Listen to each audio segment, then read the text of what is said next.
sœurs, nous nous réjouissons encore une fois de nous retrouver. Pour certains, ça faisait quelques semaines, certains quelques mois. Et voilà, nous sommes contents de voir que tout le monde va bien et que le Seigneur a conduit et gardé chacun. Nous sommes là maintenant pour lui rendre toute la gloire et l'honneur et pour élever nos âmes et nos cœurs vers lui. Il est digne de louange, digne de gloire. On va se lever pour chanter le premier chant. T'aimer, alors c'est le 309, numéro 309. T'aimer Jésus, te connaître.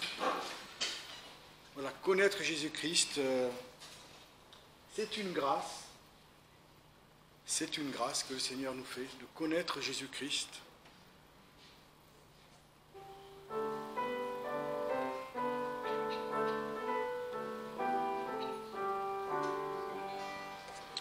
T'aimer Jésus, te connaître, me reposer sur ton sein, t'avoir pour son roi, son maître, pour son breuvage et son pain, savourer en paix ta grâce, de ta mort puissant sauveur, goûter la sainte efficace, quelle ineffable douceur, au bonheur inexprimable, j'ai l'Éternel pour berger, toujours tendre et secourable, son cœur ne saurait changer, dans sa charité suprême, il descendit ici-bas,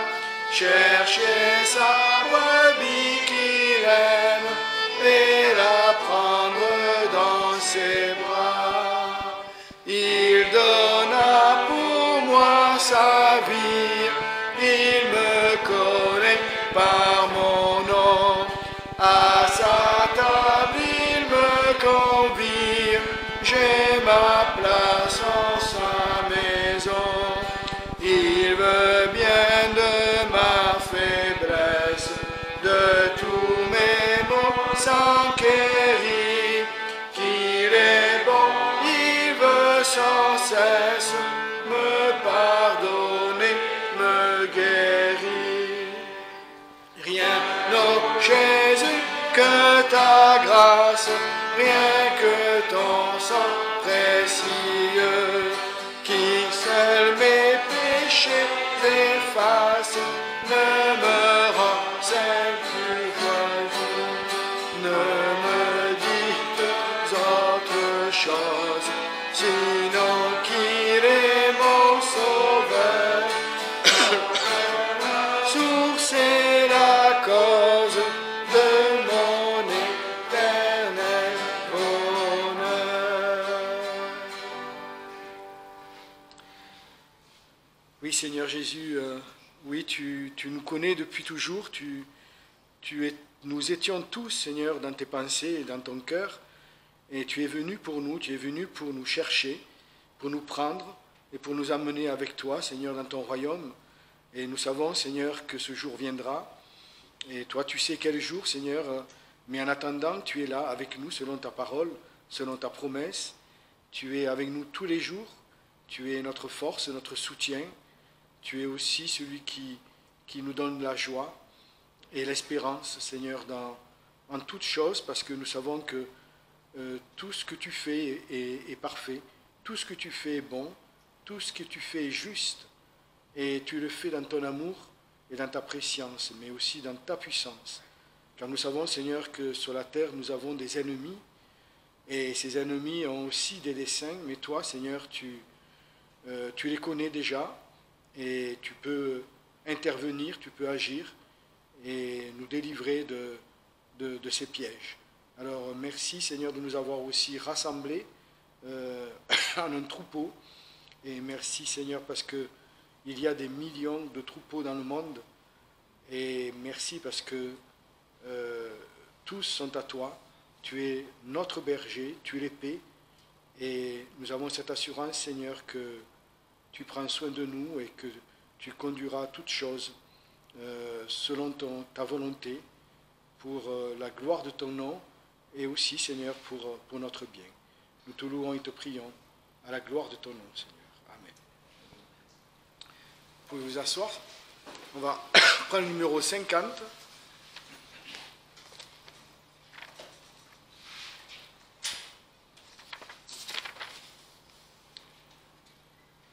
Dieu étant omniscient, il connaissait déjà tout d'avance et il nous connaissait déjà aussi.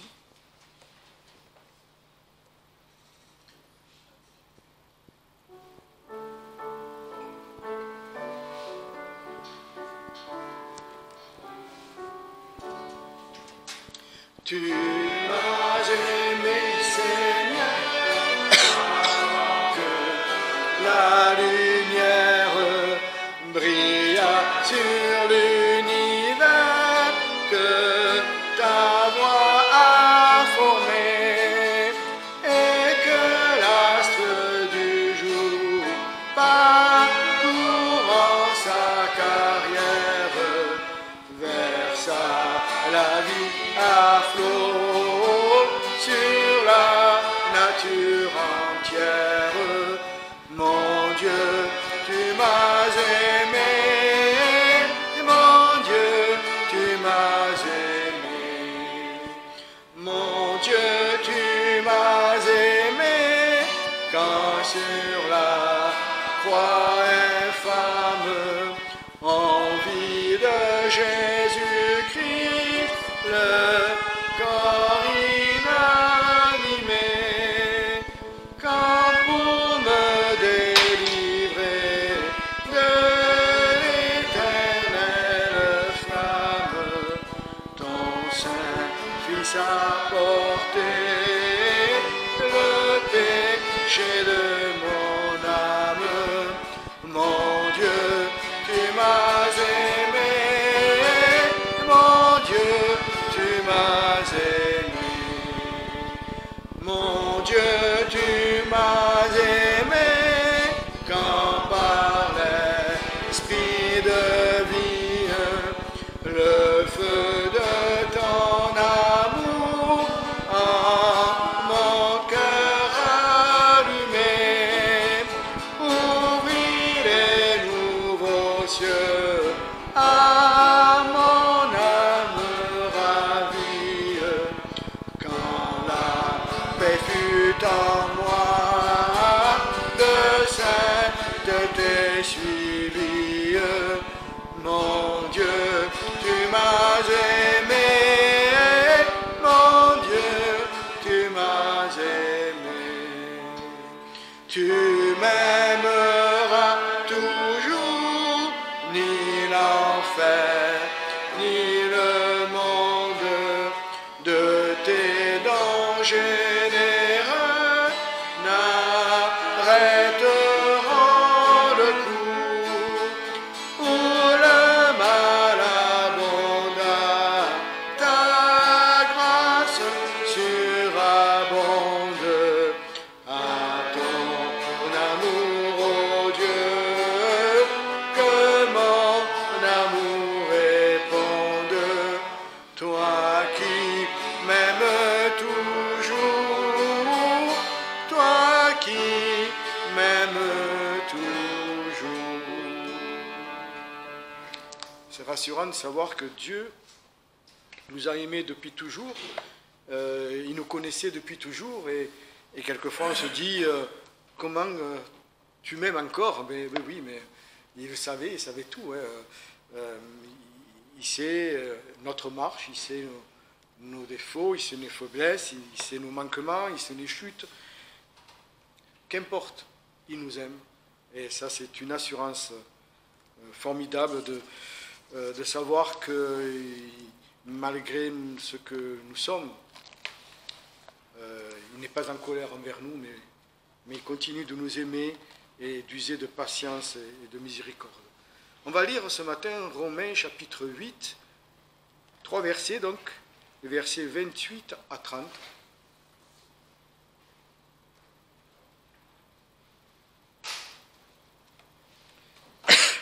Romains 8, versets 28 à 30. Or, nous savons aussi que toute chose concourt au bien de ceux qui aiment Dieu, de ceux qui sont appelés selon son dessein, car ceux qu'il a connus d'avance, il les a aussi prédestinés à être conformes à l'image de son Fils, afin que celui-ci soit le premier-né de plusieurs frères. Et ceux qu'il a prédestinés, il les a aussi appelés. Et ceux qu'il a appelés, il les a aussi justifiés. Et ceux qu'il a justifiés, il les a aussi glorifiés. Donc nous voyons que le Seigneur a pour nous un dessein. Ce dessein, c'est d'être conforme à l'image de son Fils. Alors c'est vrai, après il est dit, nous sommes prédestinés, appelés, justifiés, glorifiés. Nous savons que lorsque ce corps mortel revêtira l'immortalité, nous serons tels que Jésus et le dessein de Dieu sera réalisé. Mais il dit aussi que Dieu a commencé en nous une œuvre qu'il amènera à son achèvement. Donc il a commencé déjà cette œuvre-là en nous. Et ce qu'il veut aussi, c'est que nous soyons à l'image de son Fils lorsque lui-même était sur la terre, tel que son Fils. Et alors, il est dit, j'ai coupé, en toussant, j'ai perdu ma pensée, je crois, mais ça ne fait rien, je continue. Il est dit aussi que toute chose, au verset 28, toute chose concourt au bien de ceux qui aiment Dieu. Donc, c'est quoi le bien? Nous, peut-être que le bien dit, bon, mais très bien, merci Seigneur, c'est que tout va bien se passer, que tout va bien aller, et que tu vas conduire ma vie pour que je passe au travers ou des pièges ou des difficultés, des épreuves. Mais pas du tout. Le bien pour Dieu, c'est que nous soyons conformes à Jésus-Christ. C'est ça le bien. Toute chose concourt au bien de son dessein, c'est-à-dire de nous amener à la conformité de Jésus-Christ. Alors on se dit, oui, toute chose concourt, mais quand même, il y a des choses qui sont difficiles dans la vie. Il y a des gens qui souffrent énormément de diverses souffrances. Ça peut être la maladie, les handicaps, la persécution. Et d'autres ne souffrent pas ces choses-là. Il y en a qui sont vraiment dans l'indigence, et d'autres sont, bon, je ne dis pas forcément riches, mais en tous les cas, ils n'ont pas de problème pécunier, ils sont bien dans ce domaine-là. Et on se dit, alors pourquoi y a-t-il tant de chemins? Puisque tous aboutissent au même dessein. Pourquoi certains souffrent, d'autres non? Jésus-Christ a souffert, mais il a souffert toujours. Déjà, sa naissance, ce n'est pas normal. Ensuite, petit, il a dû fuir, parce qu'on le chassait. Il est revenu, mais ils se sont aussi cachés. Il a été rejeté par sa famille, ses frères. Il était soumis à ses parents qui étaient pécheurs, imparfaits, lui, le parfait. Et il a connu donc le rejet, l'incompréhension même parfois de ses disciples lorsqu'il parlait de certaines choses. Donc Jésus a souffert et plus ça allait, plus il allait vers la souffrance, puisqu'il a fini à la croix.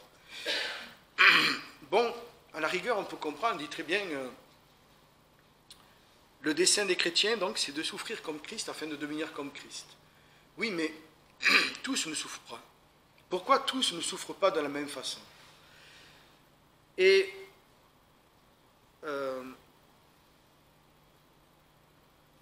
donc,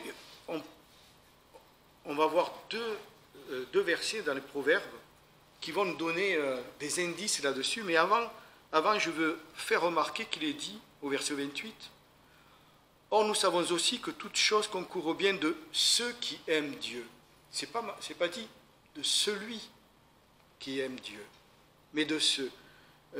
Dieu n'a pas seulement une vue individuelle des choses, il a une vue collective des choses. Il a son peuple sur la terre, son Église, et il y en a qui souffrent des choses, il y en a qui ne souffrent pas. Il y en a qui sont dans le besoin, il y en a qui ne le sont pas. Et voilà ce que dit le Seigneur aussi en Proverbe 22, verset 2. Le riche et le pauvre se rencontrent. Celui qui les a fait, l'un et l'autre, c'est l'Éternel. Donc Dieu fait des riches et des pauvres. Et là, je ne parle pas du monde, je parle dans le milieu chrétien, de l'Église. Il y a des riches. Alors riche, ça ne veut pas dire forcément millionnaire. Ça veut dire aisé, pas de problème financier, et des pauvres. C'est Dieu qui les fait. Et il fait en sorte qu'ils se rencontrent. Et qu'est-ce qu'attend Dieu de cette rencontre? Eh bien que chacun marche par la foi, que chacun fasse ce que le Seigneur demande de faire. Quand il est dit, si tu vois ton frère dans le besoin, ne lui ferme pas ton cœur. Et nous voyons aussi que, comme ils se rencontrent, le pauvre n'est pas non plus délaissé. Dieu est déjà pourvu. Quelquefois, on se pose des questions, oui, mais pourquoi c'est moi qui suis pauvre? Pourquoi c'est lui qui est riche? Pourquoi la femme? Mais qu'importe, le problème, il n'est pas qui est riche, qui est pauvre. Le but de Dieu, c'est de nous amener au travers de ce qu'il nous a donné comme vie, à la conformité de Jésus-Christ. On a un autre verset, Proverbe 29, verset 13.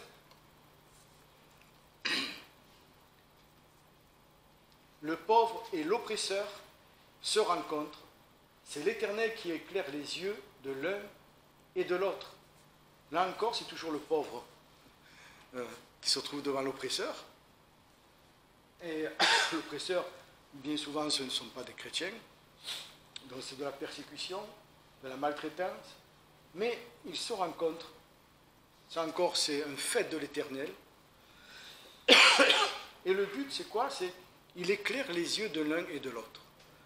Alors c'est vrai qu'on ne comprend pas tout, mais le Seigneur en a donné des indices dans sa parole pour que nous puissions comprendre aussi son plan, sa volonté. Donc déjà, d'être tel que Christ. Quand Christ a souffert, si nous souffrons, eh bien regardons, Christ a souffert aussi. Christ...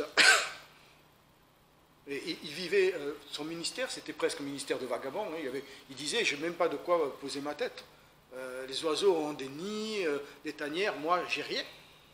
Et pourtant, je suis le Créateur. Donc, et puis, à la fois, ils avaient une bourse pour pourvoir aux besoins des pauvres. Et Jésus pourvoyait aux besoins des pauvres. Quand il multipliait les pains et les poissons, ce n'était pas pour lui, c'était pour les gens. Donc, en fait... Qu'importe l'état dans lequel nous sommes, le but du Seigneur, c'est de nous amener tous à son dessein. Les chemins sont différents, mais nos responsabilités aussi sont différentes. Et devant Dieu, nous devons tous accomplir sa volonté, faire sa volonté, la connaître déjà, mais et bien sûr la pratiquer par la foi, dans l'obéissance et dans la soumission. Voilà, donc ça peut aussi nous aider à comprendre pourquoi dans le monde il se passe, dans le milieu chrétien, telle ou telle chose, il arrive telle chose à telle personne. Il y a des personnes qui sont dans l'indigence et il leur arrive plein de tuiles. Et ils se retrouvent encore plus dans la précarité. Et l'autre qui n'est pas dans la précarité, lui, bon, les choses se passent bien, quoi. Et Dieu sait toutes choses. Mais sachant que Dieu n'abandonne personne, qu'il y a une raison à tout, et qu'il a fait l'un pour l'autre. Et quelquefois, nous sommes pauvres pour le riche, et nous sommes riches pour le pauvre. Nous sommes malades pour les autres, ou nous sommes persécutés pour les autres, puisqu'il ouvre aussi les yeux de ceux qui persécutent, donc. Et voilà, donc... que nous puissions avoir aussi ce regard au travers de tout ce qui se passe dans le monde, dans le milieu de chrétien, dans le milieu du Seigneur chrétien, c'est large, dans le milieu, dans l'Église du Seigneur. Donc on va chanter maintenant le numéro 341.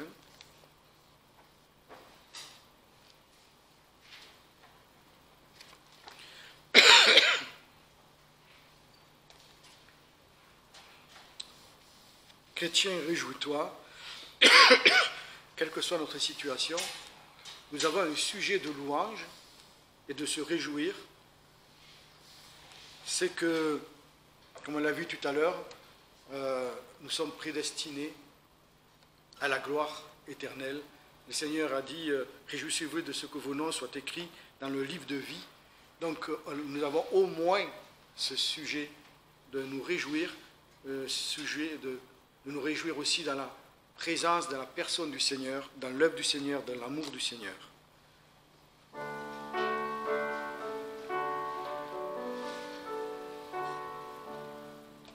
Chrétien, réjouis-toi, tressaille d'allégresse, car ton Sauveur est roi, regarde à lui sans cesse, à son amour. Chrétien, réjouis-toi, réjouis-toi, exalte le Seigneur, il a sauvé ton âme. Dieu l'a comblé d'honneur après la croix, infâme à son amour. Chrétien, réjouis-toi, réjouis-toi toujours. Éclatant saint transport, voici ton Dieu confie les portes de la mort au prince de la vie, en son amour. Réjouis-toi toujours. Espère, adore et crois, Jésus seul est le Maître. Au loin déjà je vois sa gloire enfin paraître, en son amour. Chrétien, réjouis-toi, réjouis-toi toujours. Christ règne dans le ciel, au sein de la lumière, et son règne éternel bientôt viendra sur terre, en son amour. Chrétien, réjouis-toi, réjouis-toi toujours.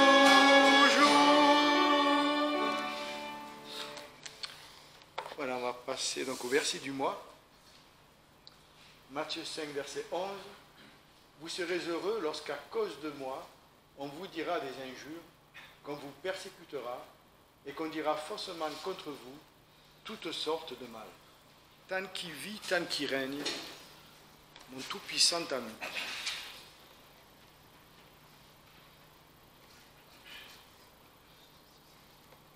« 167.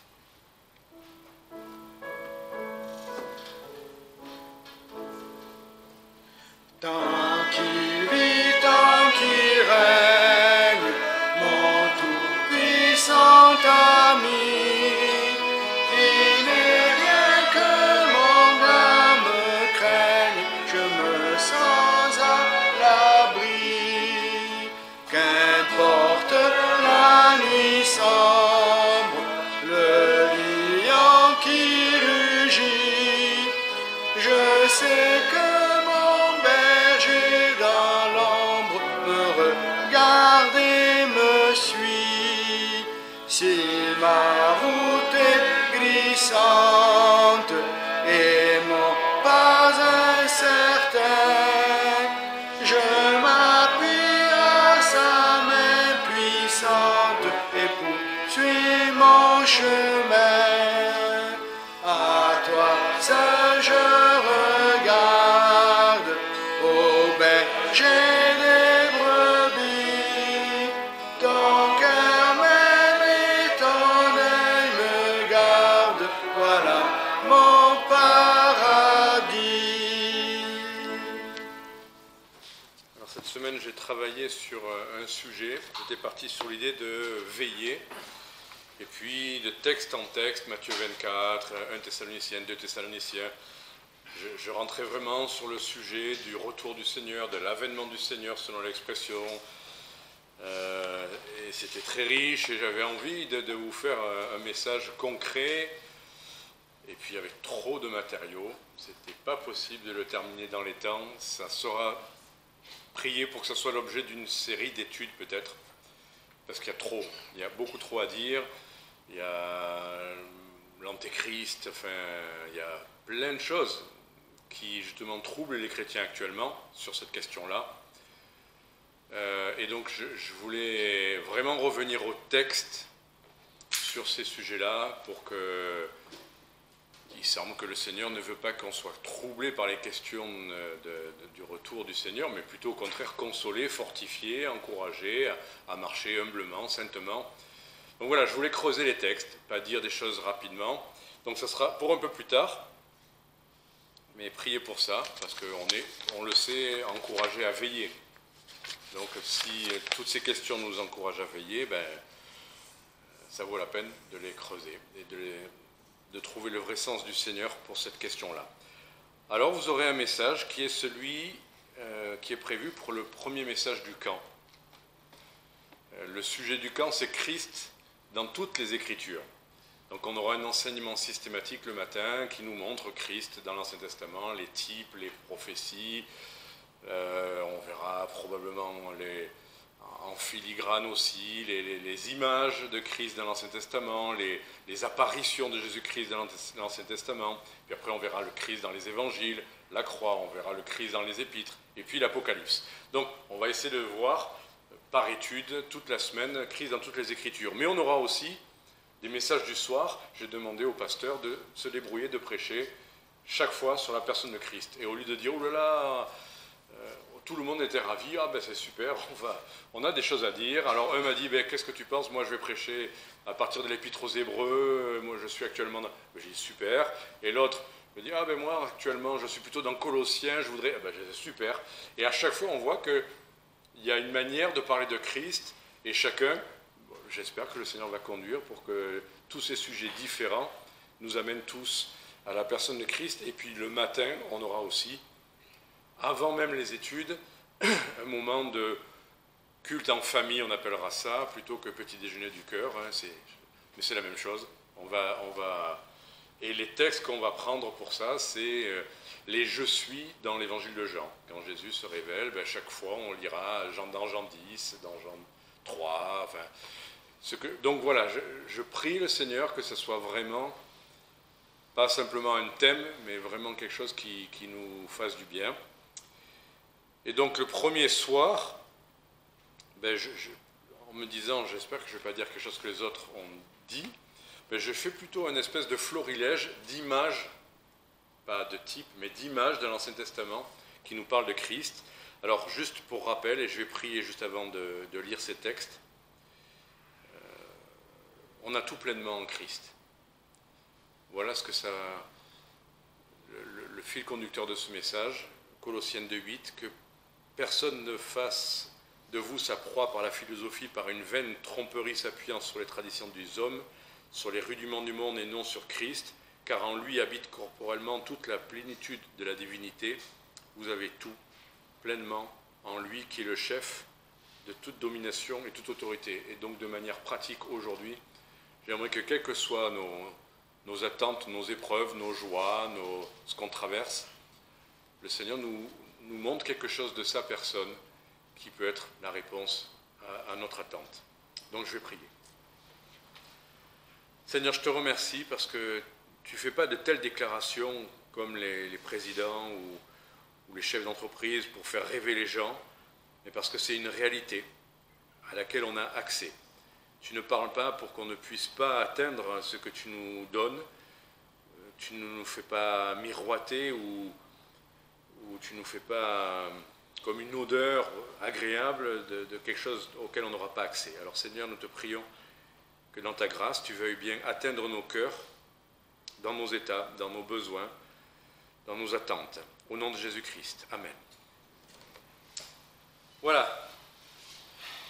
Alors pour commencer, tout bêtement, c'est toujours des images de l'Ancien Testament que je vais employer.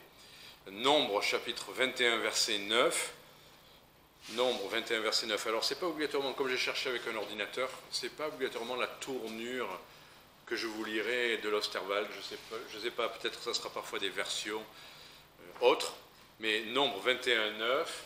Moïse fit donc un serpent d'airain et le plaça sur une perche, et quiconque avait été mordu par un serpent et regardait le serpent d'airain conservait la vie. Donc vous connaissez ce texte, hein, c'était dans le désert, Israël, le peuple hébreu murmurait, on avait ça et on n'a plus. Et Dieu envoie donc des serpents brûlants qui mordent, et dans sa grâce, eh bien, Dieu a voulu sauver, et le moyen qu'il a donné, c'était ce serpent d'airain. Est-ce que ça nous fait penser à quelque chose, ce serpent d'airain, qu'il suffit de regarder pour être guéri de la morsure du serpent? Évidemment, le salaire du péché, c'est la mort. Le serpent, c'est le péché. Hein, on doit en mourir. Mais quiconque regarde à Christ est sauvé. Et ce que je trouve intéressant sur cette image-là de l'Ancien Testament, c'est que c'est une des rares où vraiment un des textes les plus connus utilisés pour l'Évangile utilise cette image. Donc Jean chapitre 3, verset 15. Donc on voit que ce n'est pas juste mon imagination ou des rapprochements que je fais parce que ça m'intéresse. Là, pour le coup, Jean 3, 15, alors si ça commence afin que, je pense qu'il faut commencer avant, ça doit être peut-être à 14. Et comme Moïse éleva le serpent dans le désert, donc on s'appuie bien sur cette image, il faut de même que le Fils de l'homme soit élevé. Donc on voit que Dieu lui-même fait ce parallèle avec l'image, afin que quiconque croit en lui ait la vie éternelle. Et après on a ce verset qu'on connaît parfaitement, Dieu a tant aimé le monde qu'il a donné son Fils unique, afin que quiconque croit en lui ne périsse point, mais qu'il ait la vie éternelle. Donc l'image du serpent d'airain, là, c'est vraiment Christ élevé, crucifié, mort pour nos péchés, qui est fait péché. Le serpent d'airain, c'était l'image de Christ qui allait être fait péché. Lui, le juste, lui, l'agneau, devient serpent aux yeux de Dieu qui va le frapper. L'airain, c'est le jugement. Donc il a subi le jugement pour que nous, qui méritons la mort, qui sommes mordus, on est mordus depuis notre enfance, notre naissance quasiment, on est mordus par le péché, on doit mourir, mais en regardant à Christ, on est sauvé. C'est la première image, et ce n'est pas la peine de parler du reste si on n'a pas déjà compris que Christ a été élevé pour subir notre châtiment. Ce n'est pas la peine de parler d'autre chose tant qu'on n'est pas passé par ça, par le salut, d'avoir compris que Christ a été fait péché pour nous et qu'il est mort pour nos péchés et que si on regarde à lui, on est sauvé. Première chose. Alors après, on va rester dans l'idée du bâton. Exode chapitre 4, verset 1. Là, c'est Moïse qui va être appelé par Dieu à aller parler à son peuple et à aller parler à Pharaon. Et Moïse, oh, on a des belles images derrière. J'aime bien. Là, on est dans le désert, là, c'est bien. Et Moïse répondit, « Voici, ils ne me croiront point, ils n'écouteront point ma voix. Mais ils diront, l'Éternel ne t'est pas apparu. L'Éternel lui dit, qu'y a-t-il dans ta main? Il répondit, un bâton, une verge. Alors justement, j'ai mis toujours, voilà. L'Éternel dit, jette-la par terre. Il le jeta par terre, et il devint un serpent. Moïse fuyait devant lui. L'Éternel dit à Moïse, étends ta main, saisis-le par la queue. Il étendit la main et saisit le serpent, et le serpent redevint un bâton dans sa main. C'est là, dit l'Éternel, ce que tu feras, afin qu'ils croient que l'Éternel, le Dieu de leur père, t'est apparu, le Dieu d'Abraham, le Dieu d'Isaac et le Dieu de Jacob. Et verset 17, prends dans ta main ce bâton avec lequel tu feras les signes. Quel parallèle on peut faire? Moïse était appelé à prêcher, il avait peur que les gens ne croient pas, ne lui fassent pas confiance, et il avait un message, et je pense que l'idée là, c'est tout simplement que le bâton, qui est l'image bien sûr de la croix à nouveau, là encore il y a le parallèle à devenir serpent, enfin, c'est le message que nous devons apporter à un monde incrédule. Je vous ai parlé beaucoup la semaine dernière des églises qui faisaient des spectacles délirants pour attirer les gens, d'autres églises, et là sur Internet, je suis tombé de plus en plus sur des messages qui condamnent, par exemple Hillsong ou Bethel, enfin, qui utilisent beaucoup un certain genre de musique pour annoncer l'évangile ou pas. Enfin, en tout cas, oui, a priori, mais peut-être pas de la manière que Dieu veut. Et voyant le succès que tout ce que le monde propose, les gens, ils aiment ça, ben, il faut leur donner ça dans l'Église. Les gens, ils attendent ça, ben, il faut leur donner ça dans l'Église. Et face à l'incrédulité, face aux faux évangiles qui sont prêchés, on a l'impression qu'on n'est rien. Et voilà ce que Dieu nous dit, ben, écoute, ce que tu as à prêcher, t'inquiète pas, c'est simplement ce bâton, c'est la croix qui est fait serpent, c'est tout ce que je te demande, et c'est avec ce bâton que tu feras les signes. On n'a pas besoin de chercher plus intelligent, plus spectaculaire, ou plus charismatique, ou je ne sais quoi, on a juste besoin d'annoncer l'évangile. Voilà, dans Exode 7, 12, ils jetèrent, quand là il y a les prêtres égyptiens, qui ils peuvent jusqu'à un certain point faire comme s'ils jettent leur propre bâton, qui deviennent aussi des serpents. Mais le bâton d'Aaron a englouti leur bâton. Voilà, prêcher l'évangile suffit, prêcher Christ crucifié suffit. On n'a rien de plus à apporter au monde. Exode 14, 16. Exode 14, 16. Toi, lève ton bâton, étends ta main sur la mer et fends-la. Et les enfants d'Israël entreront au milieu de la mer à sec. Qu'est-ce qu'on a à apporter à un monde incrédule, au monde? La mer, c'est l'image du monde. Ben, c'est toujours lever le bâton. On veut des réveils, on attend, on espère des choses. Ne changeons pas. Dieu a promis, c'est avec ce bâton que tu feras des signes. Ne changeons pas d'un iota ce qu'on apporte aux gens qui nous entourent, ce qu'on apporte même à des frères ou des gens qui sont dans des églises gigantesques, églises ou concerts. On n'est pas là pour apporter des concerts, on n'est pas là pour apporter des spectacles, on n'est pas là pour en mettre plein les yeux, on n'est pas là pour en mettre plein les oreilles, on est là pour annoncer simplement le bâton qui a été fait serpent. 1 Corinthiens 1, 22, les Juifs demandent des miracles. Il faut en mettre plein les yeux. Les Grecs cherchent la sagesse. On veut que ça soit intelligent, on veut que ça soit... Ah oui, mais ce que vous me dites là, c'est enfantin, c'est trop... Donnez-moi de l'enseignement. Moi, je vois justement des gens qui attendent des conférences pointues où ils ne comprennent rien, où on emploie des langues, où on peut... Mais là, ça c'est bon parce que c'est au-dessus de nous. Alors que le Seigneur veut nous envoyer avec la simplicité. Nous prêchons Christ crucifié, scandale pour les Juifs, folie pour les païens. Vous voyez aussi sur Internet combien des gens qui prêchent Christ crucifié se font traiter, je vois ça, de monstres, de gros bêtas, de simplés, de fanatiques, traités de tous les noms et surtout de gens bêtes. Voilà, et ces gens-là, les érudits, ben, on passe pour fous. Si vous n'annoncez que Christ crucifié, imaginez, vous dites ce bâton qui se transforme en serpent, racontez-leur cette histoire. On va dire, mais mon pauvre ami, bâton qui se change en serpent, qu'est-ce que tu racontes là? Et c'est ça, avec ça que tu crois que tu vas attirer les gens? Tu crois qu'on attire les gens avec du vinaigre? Pourtant, c'est la puissance de Dieu et la sagesse de Dieu pour ceux qui sont appelés tant juifs que grecs. Donc ne changeons rien au message. Après, j'ai pensé au bâton de Jacob. Là, j'ai parlé de bâton de Moïse.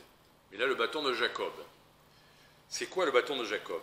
Alors, je vais vous le faire dans l'ordre que j'avais prévu, et après, je vais vous dire que je me suis trompé. Genèse 32, 24.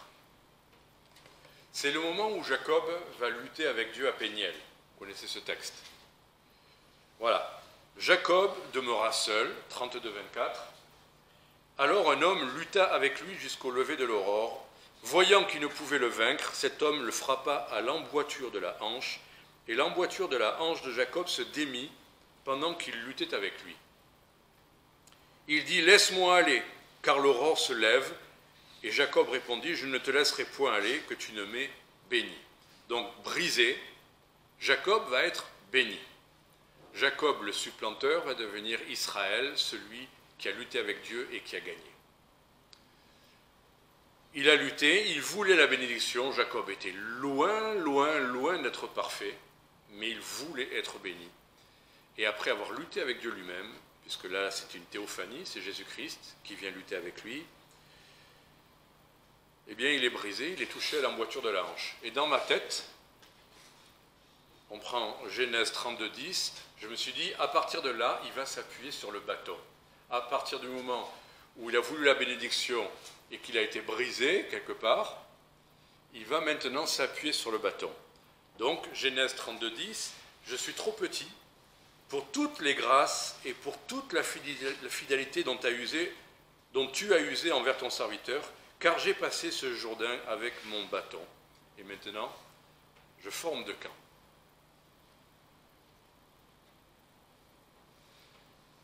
Alors, qu'est-ce que vous remarquez? Merci. C'était avant. Il avait déjà un bâton avant. Donc pour moi, dans mon idée, c'était déjà tout prêt. Voilà, il est brisé à partir de... Ça me semble logique, hein, il est brisé à partir de maintenant, il va s'y appuyer toujours sur le bâton. Ben, c'était avant, il avait déjà le bâton. Alors je me suis dit, oh là là, Didier, barre ça de ton message, parce que c'est pas vrai ce que tu racontes. Et puis je me suis dit, ben non, c'est encore plus vrai. C'est quelqu'un qui avait déjà le bâton, un croyant, mais quelque part qui continuait à compter sur sa force, à s'appuyer sur ses dons, avec son intelligence. Il avait déjà formé deux camps, il avait passé le Jourdain, et puis il disait, voilà, toi tu vas aller avant. Enfin, il faisait toujours ses calculs, dans la chair. Mais à partir de ce brisement, il va vraiment, réellement être obligé de s'appuyer sur le bois tout le temps. Et là, qu'est-ce que ça nous dit? Mais ça nous dit qu'il arrive parfois des épreuves dans nos vies chrétiennes, où jusque-là, bon an, mal an, on est chrétien, on connaît le message de la croix, des fois on s'appuie sur Christ, et puis des fois on fait un peu notre vie, on s'appuie sur nous-mêmes. Enfin, il y a cette espèce de compromis, ou de ne pas être totalement dépendant du Seigneur tout le temps. Et là, le Seigneur nous lâche pas, en quelque sorte. Parce que là, on va dire que c'est Jacob qui n'a pas lâché. Mais c'est bien le Seigneur qui est venu à lui, à cette nuit-là. Et ils ont eu cette nuit ensemble pour arriver, c'est dont nous parlait tout à l'heure notre frère, à ce moment où il n'y a que le Seigneur qui peut faire quelque chose. Alors, quel texte on a dans le Nouveau Testament qui dit ça? 2 Corinthiens 12, 7.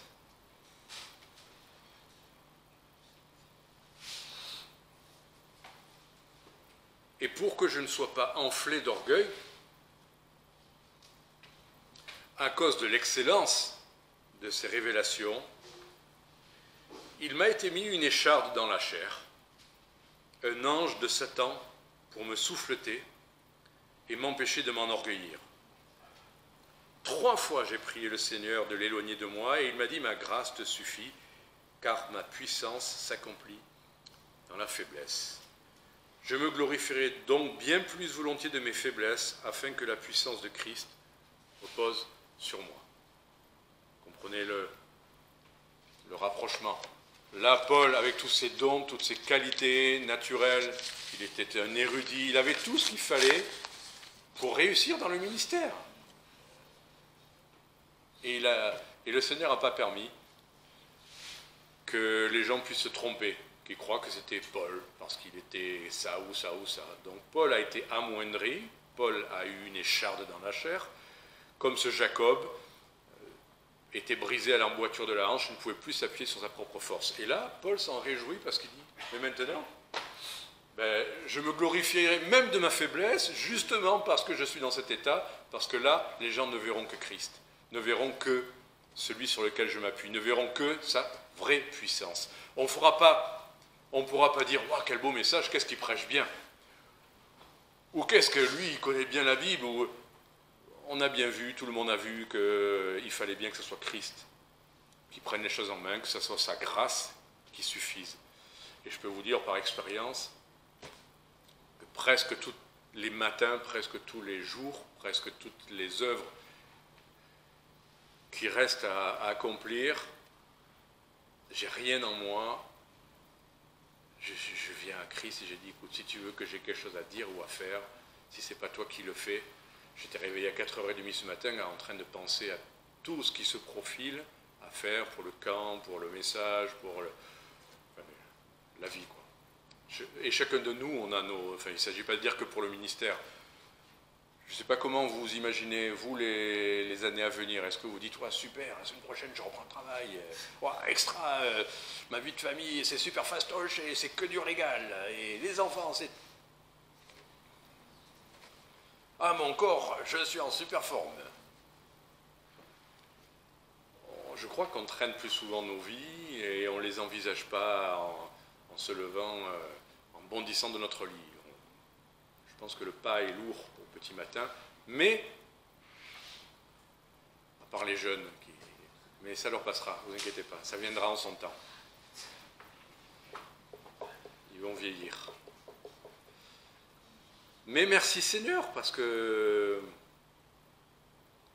ceux qui se confient en l'Éternel renouvellent leur force. Et ceux qui n'en ont plus en trouvent encore. Et en trouvent une qu'on ne pourra pas confondre avec l'énergie de la jeunesse. Je ne dis pas ça pour dire, c'est pas bien l'énergie de la jeunesse. Dieu l'utilise aussi. Dieu utilise chaque époque telle que nous sommes, jeunes gens, vous savez, dans un genre... Vous avez vaincu le monde, vaincu le diable, non, vaincu le monde. La parole demeure en vous, vous êtes forts. Gloire à Dieu. Mais voilà, il y a un jour où le Seigneur nous donne notre nuit à nous, de lutte avec lui, et on veut quand même être béni. Le tout, c'est de vouloir quand même être béni. Parce que si vous dites, oh, c'est trop compliqué, je lâche. Jacob, il voulait. Malgré tout, il était prêt même et il s'est laissé toucher à l'emboîture de la hanche. Et c'est ce qui s'est passé. Donc, je pense que c'est important, ces rencontres avec le Seigneur, où si c'est une écharde qu'on aura dans la chair, ça vaut la peine pour que sa puissance s'accomplisse vraiment en nous. Une autre image, le bois pour retrouver le fer. Ça vous dit quelque chose, ça? Voilà. Là, on n'est que dans des images, mais à chaque fois avec une pensée... Le bois pour retrouver le fer. 2 Rois chapitre 6 verset 4.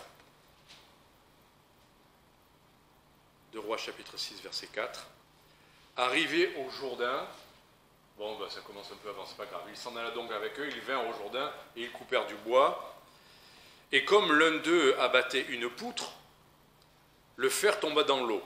Et il s'écria, « Ah, mon Seigneur, il était emprunté !» L'homme de Dieu dit, « Mais où est-il tombé ?» Et il lui montra la place. Alors Élisée coupa un morceau de bois, le jeta à la même place et fit surnager le fer. Et puis il lui dit, « Enlève-le !» Et il avança la main et le prit.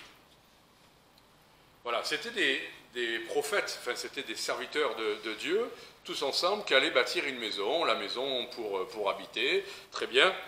Et dans le travail, ils perdent le fer. Et sans fer, il n'y a rien. Ça vous fait penser à quoi? Pour voir si c'est encore mon imagination. On travaille pour le Seigneur. Est-ce que vous pensez qu'on est toujours à fond? Est-ce que des fois on n'a pas l'impression qu'on fait toujours la même chose et qu'on n'a pas envie ou qu'on n'y croit plus? On a perdu le fer. On prépare un message sans trop y croire. on travaille sans trop attendre de résultats. Il n'y a pas d'efficacité. On a perdu le faire. Si vous ne croyez pas, si vous n'espérez pas, pourtant Dieu est capable, on le sait, par sa force toute puissante, de faire ce qu'il a promis, de nous rendre capables de faire ce qu'il a promis. Il nous donne le faire dont on a besoin. Le faire, ce n'est pas nous. Nous, on continue à faire nos petits gestes avec nos petites forces, et ça ne sert à rien s'il n'y a pas de faire. Le faire, c'est Dieu, par son esprit, qui rend notre travail efficace ou fructueux. On a besoin du faire. Et c'est vrai pour le ministère, c'est vrai pour bâtir la maison de Dieu, mais c'est vrai pour bâtir nos vies, pour bâtir ce que le Seigneur a prévu que nous fassions. Tout à l'heure, j'avais envie de le partager, mais je suis tombé dans tous les textes sur le retour du Seigneur, sur la parabole des talents. Et tout à l'heure, on nous disait, Jean-Claude nous disait, des fois il y en a qui sont pauvres, il y en a qui sont riches, il y en a qui souffrent, il y en a qui ne souffrent pas, il y en a qui ont tel genre d'épreuves et d'autres qui ne les ont pas, et on ne comprend pas pourquoi. Pourquoi? Parce que d'abord, on est tous différents, on est appelés à des choses différentes, on est formés pour des choses différentes, mais dans cette parabole des talents, j'avais jamais fait attention, au moment où Dieu donne les talents, enfin, où le propriétaire, le riche homme donne les talents, il dit, donnez selon la force de chacun. Vérifiez, vous trouverez ça. Il donne les talents selon la force de chacun. Si vous a donné 5 talents, vous pouvez pas dire « Oh non, j'y arrive pas ». Il a donné ce que tu pourrais faire. « Oh Seigneur, moi j'ai pas tous ces talents-là, j'ai juste un ou… » Il t'a donné selon la force que tu as réellement. Il ne te demandera jamais plus, il ne te demandera jamais moins, il te demandera ce pour lequel tu es, ce que tu es. Et un talent ou 5 talents, peu importe. Après, si on a été fidèle dans le peu de choses que le Seigneur nous a demandé, on recevra les grandes. On n'est pas jugé. Parce que là, le Seigneur ne pourrait pas dire, bon, puisque tu es né comme ça, tu n'as pas beaucoup de force, je te donne moins, mais tu seras moins récompensé. Non, on est récompensé selon, entre guillemets, la force qu'on a reçue, les talents qu'on a reçus et le fait qu'on a fait ce que le Seigneur nous avait montré et demandé de faire. C'est ça. Donc, cette histoire de faire, même dans votre vie chrétienne, vous pouvez avoir perdu le faire. Ça, c'est dans un coin de lire la Bible tous les matins, regarde, j'ai pas le moral ou je sais pas quoi. Et j'y crois, ouais, bon, qu'est-ce que le Seigneur peut faire pour moi? Le Seigneur vous a donné ces précieuses promesses par lesquelles on peut vivre ce qu'on doit vivre. Oui, mais moi j'ai un caractère, oui, mais moi je suis passé par ça, et d'accord. Oui, mais moi je suis comme ci, ou ma famille est comme ça, d'accord. Mais là où le péché abondait, la grâce surabonde. Là où le Seigneur nous a donné quelque chose ou demandé quelque chose, il nous donne ce qui va avec. On a, même pour vivre notre vie chrétienne en ces temps difficiles, on a ce qu'il faut.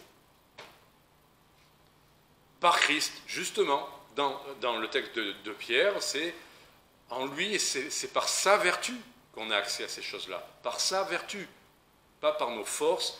Voilà, là on n'a pas parlé de, bon, Élie n'a pas dit, bon, il faut que tu fasses plus de muscu pour taper plus fort, parce que maintenant que tu as pu le faire, il faut que tu y arrives avec le bâton. Ben non, on a besoin du fer, point à la ligne. Hébreux 12.1, nous donc aussi, après il n'y a plus qu'un point, voilà. Nous donc aussi, puisque nous sommes environnés d'une si grande nuée de témoins, rejetons tout fardeau et le péché qui nous enveloppe si facilement. On est tous sujets à la tentation, on est tous sujets au péché, on est tous sujets à la faiblesse. Le fardeau et le péché qui nous enveloppent. Ne croyons pas que les riches, ils n'ont pas leur fardeau, ils ont leur fardeau aussi. Et ils ont toujours aussi le péché. Et courons avec persévérance dans la carrière qui nous est ouverte. Courons avec persévérance, un pas après l'autre. C'est tout. Avec persévérance, c'est pas vite. Il n'y a pas écrit vite, ou plus fort, ou plus haut. Il y a écrit avec persévérance, dans la carrière qui nous est ouverte. Chacun de nous, nous avons une carrière. Alors peut-être qu'on dit, oh oui, mais là, oui, les évangélistes, ils ont une carrière, ils ont ça, ils voyagent, ils écrivent des livres, on en retient tout un plein de trucs. mais nous avons tous une carrière. Quelle que soit notre vie, nous avons tous une carrière et nous devons tous courir avec persévérance dans la carrière qui nous est ouverte. Elle est ouverte. C'est pas possible. Elle est ouverte, ayant les regards, c'est ça que je voulais dire, ayant les regards sur Jésus. Le chef, le consommateur de la foi, qui en vue de la joie qui lui était réservée a souffert la croix, méprisé l'ignominie, s'est assis à la droite du trône de Dieu. Considérez en effet celui qui a supporté contre sa personne une telle opposition de la part des pécheurs, afin que vous ne lassiez point l'âme découragée.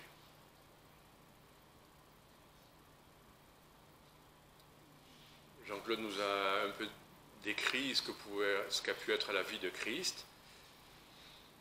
Il a subi effectivement une telle opposition de la part des pécheurs. Qui n'a pas envie d'arrêter quand tout le monde est contre vous, que tout le monde et toute la vie et tout.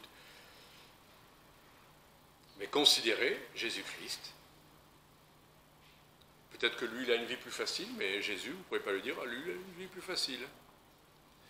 Afin que vous ne lassiez point l'âme découragée.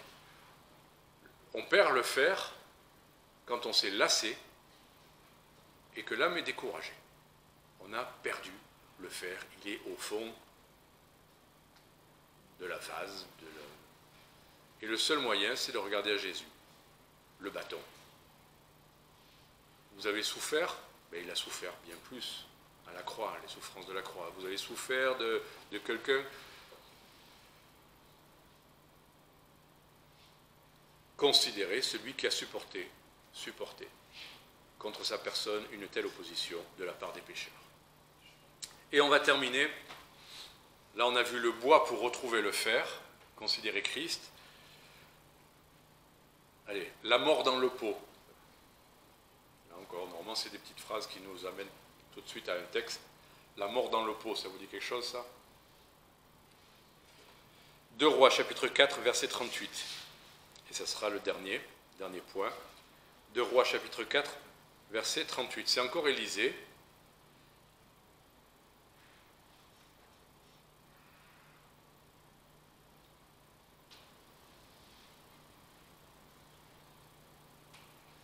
Élisée revint à Gilgal, et il y avait une famine dans le pays. Comme les fils des prophètes étaient assis devant lui, il dit à son serviteur, « Mets le grand pot, fais cuire un potage pour les fils des prophètes. » L'un d'eux sortit dans les champs pour cueillir des herbes, et il trouva de la vigne sauvage, et il cueillit des coloquintes sauvages, plein son vêtement. Quand il rentra, il les coupa en morceaux dans le pot où était le potage, car on ne les connaissait pas.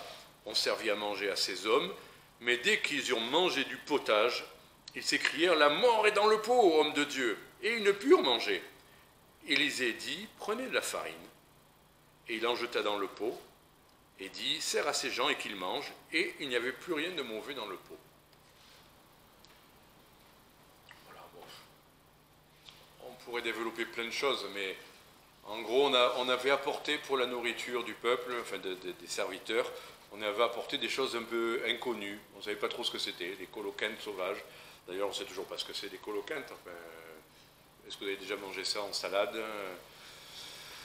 Bon, ils ont trouvé ça, des coloquintes sauvages, ils en ont fait de la soupe, et c'était « Ah, la mort est dans le pot !» Donc ça veut dire quoi? C'est l'amertume, c'est immangeable, et c'est peut-être même toxique. Mais il suffit de mettre de la farine. Jésus-Christ est cette fine fleur de farine, il est le pain de vie. Et il suffit que Christ soit là, et toute amertume, tout ce qui rend la vie d'une église, peut-être d'une famille chrétienne, immangeable, devient mangeable, devient même très nourrissant et très valable.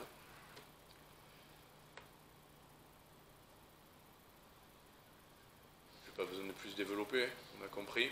L'amertume. Colossiens 3,13.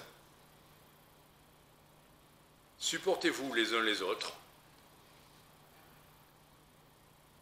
Et là, ça ne dit pas prier les uns pour les autres que les autres changent. Nous, on dirait, au mieux, on dit, je vais prier pour que lui, il change. Que ça... Non, là, supportez-vous les uns les autres. Il y a des choses où on va continuer à supporter. Mais pourquoi, Seigneur, moi je te prie plutôt que tu la changes, comme ça j'aurais plus besoin. C'est mieux, c'est pour sa sanctification. Et le Seigneur dit, supportez-vous les uns les autres. Il y a des textes dans Thessaloniciens qui disent qu'il faut reprendre ceux qui contestent, mais qu'il faut parfois supporter les faibles. Pourquoi Dieu ne les change pas? Encore un pourquoi. Pourquoi Dieu ne les change pas? Ça serait mieux. Mais non! Pourquoi il y a des gens qui sont faibles dans les églises, qui n'ont pas, comme d'autres, toujours debout, toujours sur leurs jambes? Pourquoi? Peut-être pour qu'on ait un soin à leur égard. Si l'un a sujet de se plaindre de l'autre, pardonnez-vous réciproquement. Pourquoi Dieu n'a pas changé tous les chrétiens en des gens parfaits, qu'on puisse vraiment se régaler tout le temps ensemble, quoi, qu'il n'y ait pas la moindre difficulté? Pourquoi il y en a qui ont des caractères? Pourquoi il y en a qui ne sont pas comme ci? Pourquoi? Pourquoi? Répondez. Dans le texte, qu'est-ce qu'on vient de voir? Pourquoi? Pour que la base, ça soit le pardon. Pardonnez-vous les uns les autres. Pour que le pardon que nous avons reçu, et c'est ça la fin du verset, de même que Christ vous a pardonné, vous aussi faites de même. Ça n'excuse pas nos caractères, nos faiblesses, et ce qui rend parfois plus difficile le fait de vivre ensemble ou de travailler ensemble. Chacun pour soi, on devrait être attentif à ça et qu'on n'ait pas besoin sans arrêt de nous pardonner des choses. Que le Seigneur nous montre si on a des choses à être pardonnées. Mais en tout cas, si certaines choses demeurent, peut-être que le Seigneur le permet pour que la base de nos relations soit toujours le pardon, comme Christ a pardonné, qu'on aille chercher auprès du pardon de Christ toujours le vivre ensemble.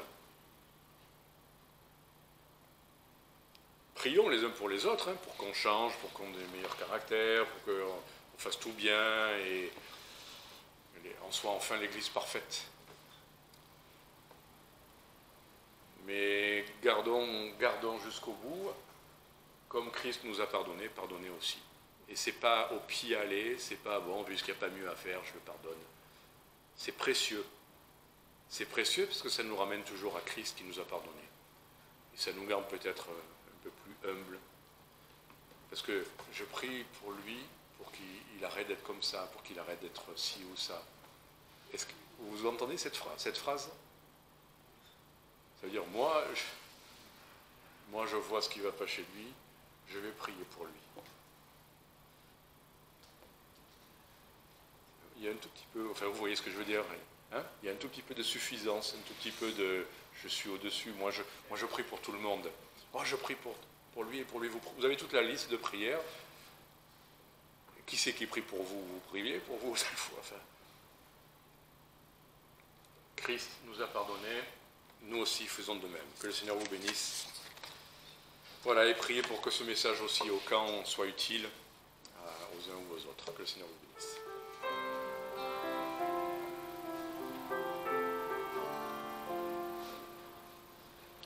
Veille au matin, quand un ciel sans nuage semble annoncer un jour calme et serein.